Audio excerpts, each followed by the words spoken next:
je voudrais savoir, une fois qu'on a fait la corrélation entre les génotypes, les 100 ans et les phénotypes, et une fois qu'on aurait peut-être découvert des gènes qui pourront aider à maintenir les effets des symptômes mentaux, quelles sont les stratégies pour trouver un moyen thérapeutique? Ça veut dire un drug, un traitement, quoi que ce soit.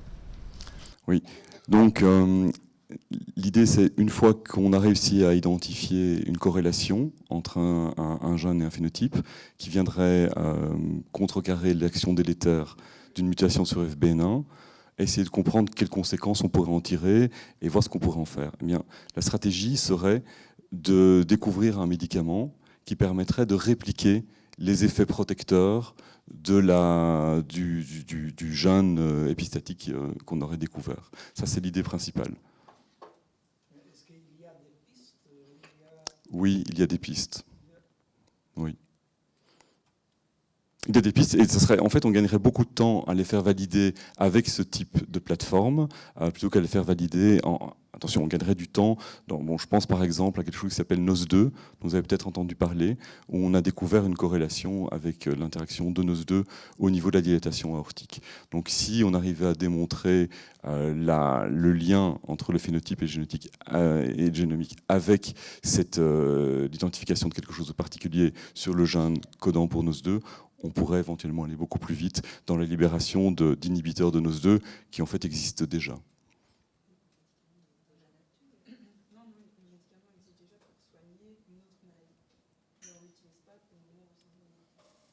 Je ne veux pas du tout donner de faux espoirs parce qu'on n'en sait rien, mais c'est ça l'idée. À partir du moment où la plateforme est disponible, de pouvoir requalifier certaines molécules existantes pour répliquer les effets des gènes identifiés. Ça répond à votre question ? Oui, mais il y a toujours un grand inconnu pour savoir, dans le cas des marfannes, quels seront les produits candidats, ou si vraiment on peut identifier bien les gènes qui vont aider à maintenir. Tout à fait. Mais à l'heure actuelle, on n'a pas la technologie. Les chercheurs sont en manque de la technologie pour pouvoir procéder à cette identification.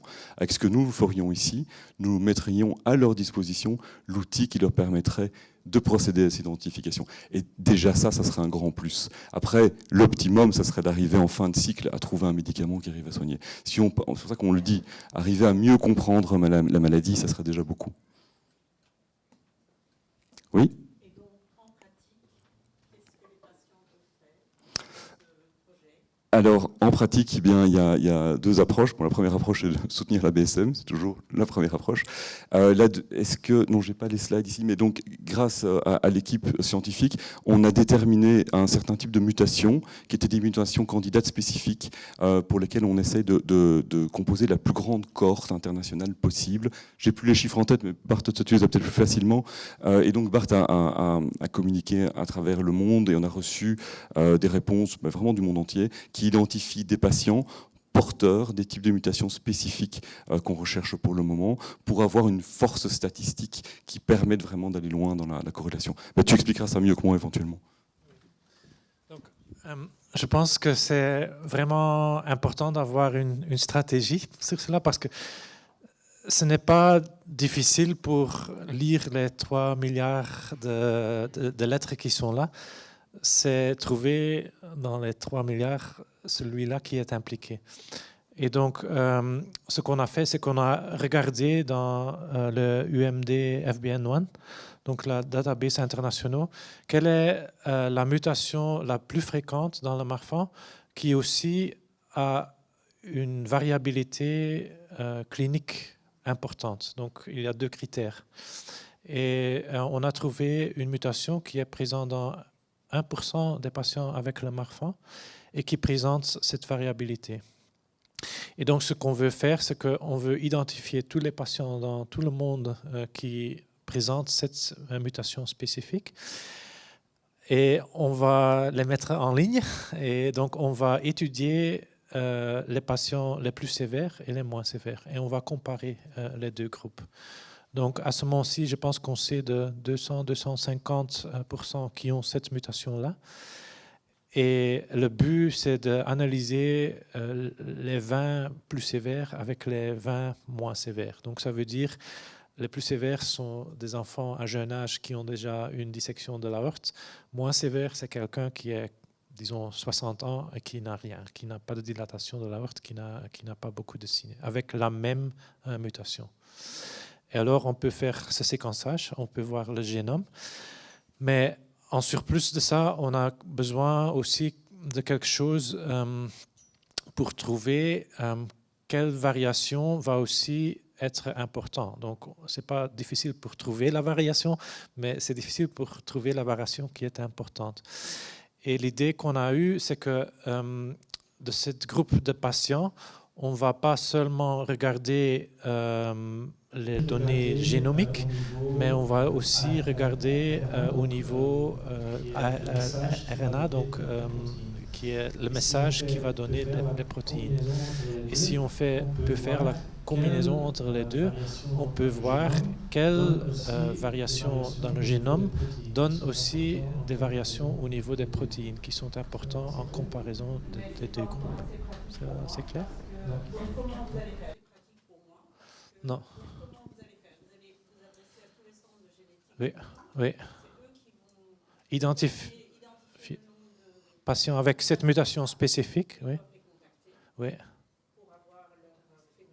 oui, oui. Est-ce que ces patients doivent se faire retester? Ils doivent faire un rôle génome sequencing parce qu'ils l'ont peut-être pas eu? Non, non, non, il faut recontacter, il faut demander leur permission d'utiliser les données phénotypiques et aussi pour faire le séquençage. On ne peut pas le faire sans avec... Dans le rôle génome parce que ça ne se faisait pas il y a 10 ans. Ouais. OK. Oui. Et leur répondre à une espèce de questionnaire Oui. avec leur phénotype. Oui, oui. Et les données détaillées de la clinique, aussi des médecins qui s'occupent des patients. Parce qu'on a besoin de mesures de l'aorte, on a besoin de toutes les complications qui sont là. Ouais.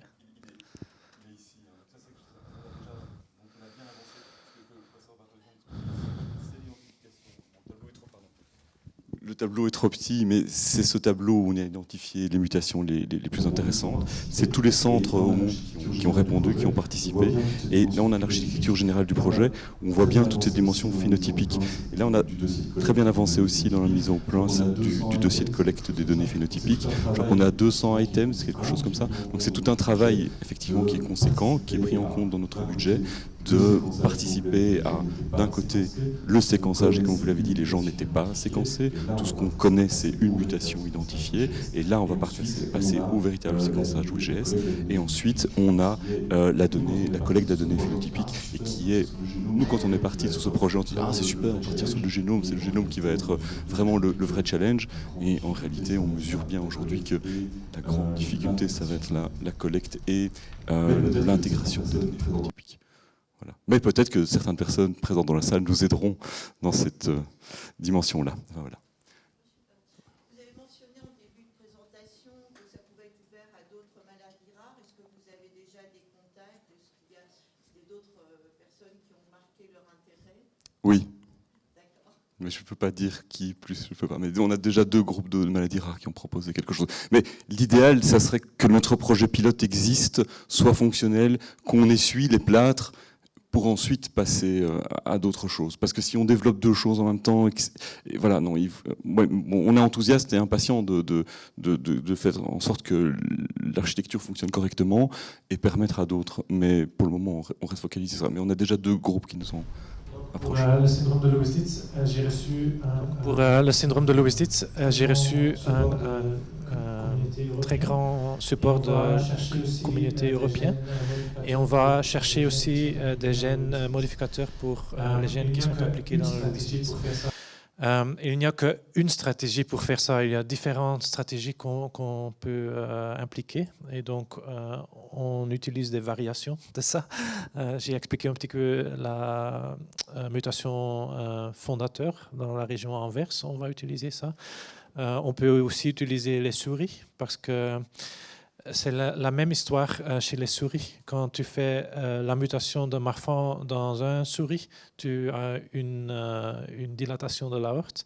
Si tu fais dans un autre souris, c'est comme des Américains ou des Européens, tu ne vois pas la dilatation de l'aorte. Et par comparer les génomiques des souris, on peut aussi étudier les facteurs génomiques. Et ça ne va pas être une gène ou un facteur, ça va être plusieurs. Et je pense que tous les projets peuvent aussi informer l'un l'autre, parce que si on a découvert quelque chose dans le Louis-Dietz, il y a beaucoup de chances que ça peut avoir des implications aussi pour le Marfan, parce qu'ils sont tous liés à la base de la mutation primaire, la cause génétique primaire. Donc je pense qu'il y a beaucoup de projets, pas seulement celui-là, pas seulement le mien, mais aussi des autres dans le monde. Parce que c'est vraiment l'étape suivante qu'on doit faire dans les génétiques. On sait maintenant la cause génétique de 7000 conditions humaines, mais maintenant on veut mieux comprendre pourquoi l'un avec la même mutation a une maladie et l'autre l'a pas. Ça c'est une question qui est universelle dans beaucoup de monde. Et comme Romain a dit, dans la mucoviscidose, on a commencé avec les jumeaux, pour étudier. De nouveau, l'idée est la même, mais ils ont beaucoup de variations génétiques en commun parce qu'ils sont des jumeaux, mais ils ont aussi des différences. Là, on peut apprendre. Donc, on a discuté toutes les stratégies possibles et on a choisi celui-là parce qu'on pense que ça, c'est maintenant le meilleur pour le Marfan. Mais il y a beaucoup d'autres possibilités pour découvrir les variations. Peut-être juste une chose, dans la lignée de ce qui vient d'être dit, c'est vrai que si on peut multiplier les projets en parallèle, effectivement on aura des données contrôle. Donc on aura toute une série de données qui pourront être réutilisées et nourrir un projet. Donc c'est vrai que ça serait intéressant que ça grandisse. Oui, Grégoire ? On parle du génome des malades Marfan, on parle du génome des personnes atteintes d'autres maladies rares, mais dans ton exposé tu as aussi parlé de cas de personnes qui étaient atteintes de mutations qu'on connaît être présentes dans ces maladies rares, mais qui, étonnamment, se portaient très bien. Donc se pose aussi la question des génomes des gens qui se portent très bien, j'imagine. Alors aux dernières élections, on pouvait signer un papier pour le don de corps à la science. Maintenant, je m'adresse aux juristes. Est-ce qu'un jour, on aurait un papier pour donner son génome à la science de son vivant et pas attendre sa mort pour pouvoir contribuer à des projets pareils? Et est-ce qu'on peut aussi, en tant que proche d'association, famille, qui se porte bien dans une famille qui a des maladies rares, également contribuer avec des données phénotypiques, avec des données génotypiques, parce que le don de gènes est tout à fait indolore, il n'y a pas de méthode pour le faire de manière invasive. Voilà. Quel est le cadre légal dans lequel des gens peuvent s'inscrire pour dire tiens, moi je me sens bien, mais si ça se trouve, dans mon corps, je n'en sais rien, j'ai des gènes qui protègent des mutations qui sont présentes, qui deviennent me rendre malade ou qui ne me rendent pas malade parce que j'ai autre chose. C'est une formidable question, Grégoire. C'est une formidable question, Grégoire. Alors, je retiens deux dimensions. Il y a la compréhension des super-héros génétiques, hein, donc les gens qui voudraient collaborer en sachant qu'en eux, ils ont quelque chose qui peut aider le reste de l'humanité. Je crois que dans le dernier magazine, on parle du patient de Berlin, donc cette personne qui était immunisée contre le sida parce qu'elle ne portait pas de copie de CCR5. Oui, ça sera absolument génial. C'est vraiment ce vers quoi il faut tendre. C'est ce qu'essayent de faire les Anglais, c'est ce qu'on essaye de mettre en place. Alors, quant à le fait de pouvoir donner librement son ADN et permettre de le donner à la science comme vous ferez un don de sang, le monde des juristes se réjouit de la mise en place du GDPR parce que ça a permis d'acheter des dizaines de nouvelles voitures à des partenaires dans les cabinets d'avocats, et c'est formidable pour eux, mais c'est pas formidable jusqu'à un certain point. Il y a certaines limites qui doivent... C'est peut-être quelque chose de très bien, mais qui doit être bien compris avec le temps. Et oui, cette question du est-ce qu'un quelqu'un peut donner son génome et dans quelles conditions, elle est très présente parmi les juristes. Il y a beaucoup de discussions à ce sujet-là. Je ne vais pas faire un résumé de ce qui se dit, mais oui, si je fais un résumé de ce qu'il dit, à partir du moment où le consentement est obtenu, libre, éclairé, et qu'il y ait des garanties quant au traitement de la donnée, il n'y a pas de difficulté particulière par rapport à une autre, si on est certain que la donnée est anonymisée, sécurisée. Donc oui, effectivement, c'est une des phases aussi qui pourrait être intéressante d'avoir des gens qui, on parlait tout à l'heure que peuvent faire les patients. Si on est patient, on est porteur des mutations qui ont été identifiées comme étant celles qu'on veut cibler, on est les tout bienvenus. Mais si on n'est pas porteur de ces mutations-là, on est bienvenu aussi pour être un contrôle. Et si on n'est pas patient du tout, pas malade, oui, pourquoi pas. Et au niveau technique, pour que quelqu'un comme vous bénéficie éventuellement de mon génome, je parle de prise de sang, qui est une méthode invasive, est-ce que c'est la seule méthode à l'heure actuelle qui est assez fiable pour le faire, ou un simple écouvillon buccal suffit? Donc ça peut être vraiment très facile, très rapide, presque moins de l'or, des champs de messages, des papiers, Donc, pour répondre aussi à la question, on a déjà des databases. Donc, pour répondre aussi à la question, on a déjà des databases de personnes de contrôle. La plus grande maintenant a 250 000 copies de génome. Mais le problème, c'est qu'ils ne sont pas liés à des données phénotypiques. Donc, les patients étaient en santé quand ils ont donné l'échantillon, quand ils ont eu leur séquençage, mais on ne peut pas retourner. Donc, par exemple, si demain on trouve quelque chose et on dit oh, ça c'est FBN1, ça doit être un Marfan, on ne peut pas retourner au patient pour demander est-ce que tu peux aller avoir une échocardiographie, est-ce qu'on peut voir quel est le diamètre de ton aorte. C'est séparé. Donc, je pense que la force de ce projet, c'est vraiment le lien entre les données phénotypiques qui sont extrêmement importants. S'il n'y a pas de données phénotypiques, il n'y a pas beaucoup de valeur pour avoir les génomes. Donc ça, c'est vraiment essentiel.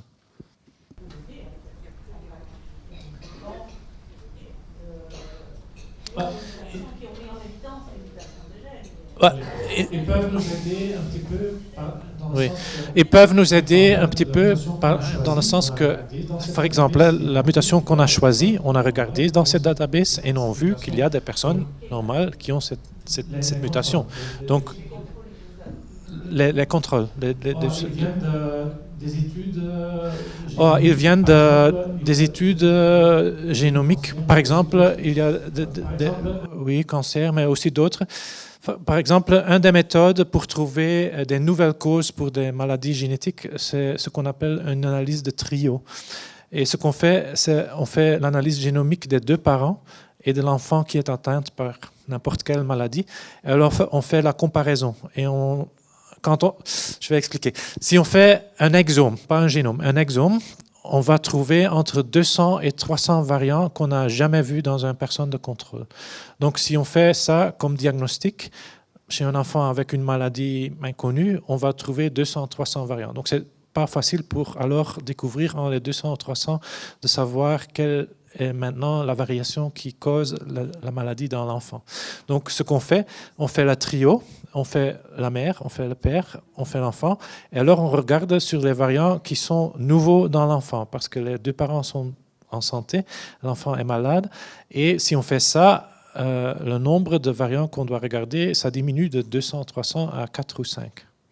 Donc alors, c'est plus facile pour étudier les 4 ou 5 pour savoir si c'est causal ou pas. Mais alors, les génomes, les données des parents, on peut utiliser comme contrôle pour d'autres personnes, parce qu'on sait. Oui, parce que ces parents-ci ont donné leur accord pour. Mais le problème est, si tu veux découvrir ça... Oui. Mais le problème est, si tu veux découvrir ça, on ne peut pas retourner vers les parents. Donc, ils ont donné leur accord. On est d'accord que nos données sont partagées, mais on n'a pas l'accord pour les recontacter si on trouve quelque chose qui peut protéger pour anévrisme, de faire une échocardiographie chez ces parents-là. Non, voilà, c'est ça. Ils peuvent avoir un anévrisme sans le savoir.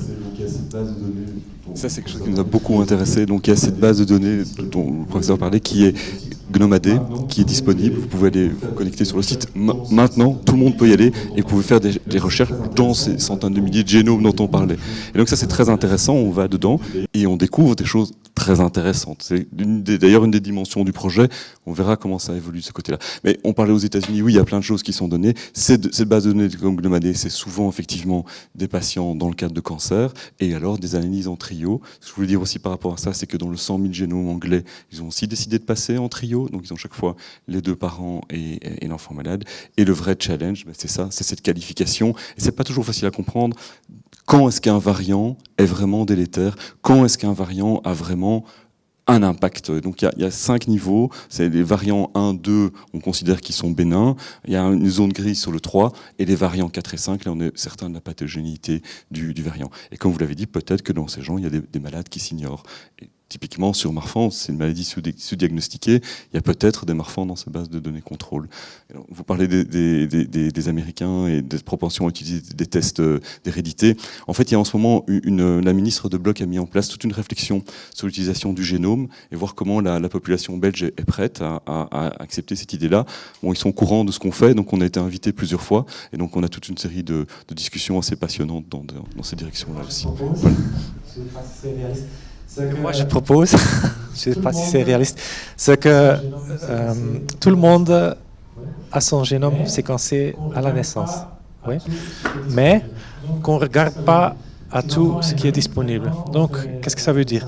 Si l'enfant est né, maintenant, on fait les analyses pour les maladies, hein, vous êtes pédiatre, vous savez, pour les maladies métaboliques, oui. À ce moment-ci, on peut regarder tous les gènes qui sont responsables pour les maladies génétiques. Oui. Si l'enfant, 5 ans plus tard, devient avec une crise épileptique, alors on prend les gènes avec tout qui est connu sur épilepsie. Si 30 ans plus tard, la femme développe le cancer du sein, on regarde tous les gènes qui sont... Donc, je pense au long terme, ça peut nous aider pour avoir toute l'information disponible et d'interpréter ou interroger les données génomiques, mais dans un contexte d'une question clinique.